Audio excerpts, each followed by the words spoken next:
Good morning, guys. Good morning, good morning, good morning. So I'm still in my room. I didn't have to sneak and make my shake in the bathroom. I'm actually almost done with it. I didn't have to sneak and make it in the bathroom today because Alex has to get up. He has some seminars to go to this morning and things like that. So it definitely made my morning a little bit easier. I didn't have to try to quietly make my shake or anything like that. So I'm almost done with it. I wanted to go live with you guys really quick. And chat a little bit. I did some reading this morning, and then I'm going to take myself to the gym because I still need the weights that are there. Today's workout is total body core, and I need my weights, my slides, and my bands. I'm very sore from yesterday's workout. Yesterday was leg day.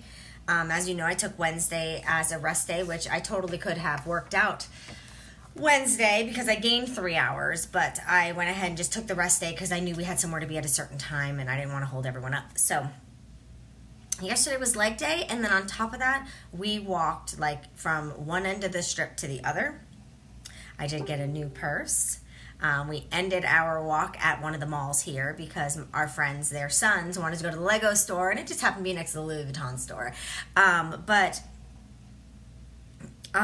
I also did like 22,000 steps yesterday. That's crazy.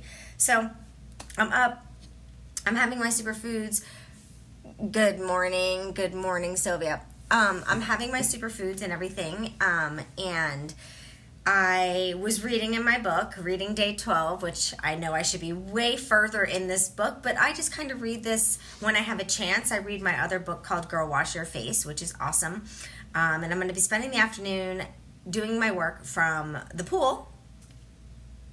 Hopefully by the time I'm done working out, he's not done in his seminars. That would suck because I know he doesn't want to go to the pool, but it is what it is. Good morning, Amy.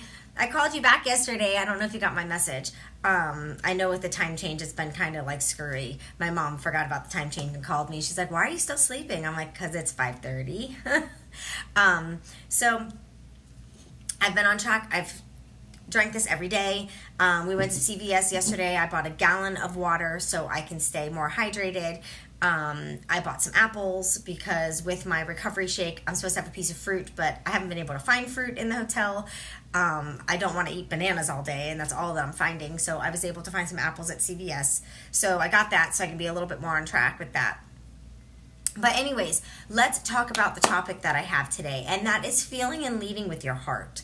That's what today's thing was about, is about leading your life with your heart. And I think that that's so important for us to do because if we're leading with our heart and we're doing the things that our heart is bringing us to do, I don't know what is on this. I'm going to have to clean this. Totally got sidetracked. I just saw something on my iPad thing and I'm like, I don't want my iPad dirty.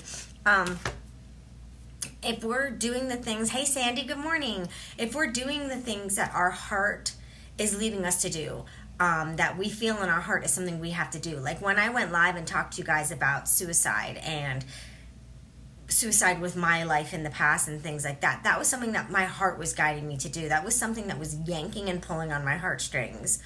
And hey Vic, I feel it's so important to lead with our hearts and do that, because if we're leading with our hearts and we're feeling with our hearts and not our ego and not, things that aren't true. I feel our egos are just not a true thing. So if we're leading with things like your ego, I feel that you're not really living your true self. You're not living your true life that you are meant to live. Because following your heart is where you're going to be the happiest, because your heart is going to guide you exactly where you want to be. A lot of times, at least for me, my heart and my mind don't always say the same thing. I don't know if you're like that, but my heart and my mind don't always match up. They don't always jive. They're not always best friends. My heart will say one thing, my mind will say another. And a lot of times I have to sit and I have to think and I have to, go over everything and then end up following my heart, because my heart, I feel, is going to lead me down the right path, exactly where I'm supposed to be. My heart and my gut usually are together. I don't know if everybody else is like that, but my heart and my gut are usually in the same boat. My mind just doesn't want to listen to it sometimes. So there's the difference, is that I don't want to listen to it on most of the times. So it's very, very important for us to follow our heart, and very, very important for us to go that realm of where the heart leads. You know, like they say, when you have a dog and you take your dog on the walk, you should let your dog lead, right? Well, in life, we should let our heart lead, because that's taking us down the right path of us really being us and being true to ourselves. So there was a mantra today that I read that I wanted to share with you guys.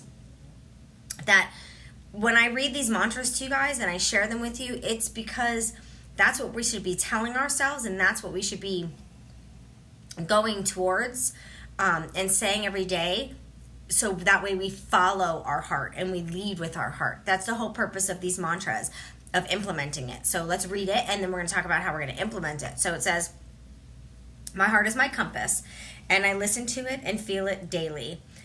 My intuition is part of my greater understanding, that's your gut, and I trust the guidance I feel within. My heart is my companion, and it will lead me into the right situation every time. Now, that's something that we need to keep thought process on, of trust. Hey, Deborah, of trusting our hearts, because some of us don't. I know I never used to. Because we're always afraid it's going to lead us down the wrong path. We're always afraid, gosh, that sun is like, we're always afraid that we're going to take a wrong turn because our heart's telling us to do something. We need to believe in that. We need to know that it's going to take us the right way, and we need to know that and entrust in it. So you need to repeat that mantra to yourself. If you need to go back and listen to the replay of this and kind of voice memo it or write it down as I'm saying it, but we need to entrust in our hearts. So here's my call to action to you today. When you have decisions that need to be made, don't think on them too long. Because when you think on them too long, you're removing your heart from the situation. Just your first reaction is the true you. So your first thought on it, on how you want to react or what you want to do, that's what I want you to do. Because that's going to take you down the path of being very true to yourself. So I want you guys, today is Friday, right? Yes. Got 2 more days here after today. But I want you guys to have a fantastic Friday. I'm going to finish this and get walking to the gym, so that way I can get my total body core workout in and hopefully get over to the beach, because it is sunny out already and it's 7:13 here. Yes, it's super hot. It's a different hot than the hot I'm used to in Florida. There's no humidity, so it's just an oven. But I am going to go and have a fantastic day. I want you to have a fantastic day, and let your heart lead you today. Bye, guys.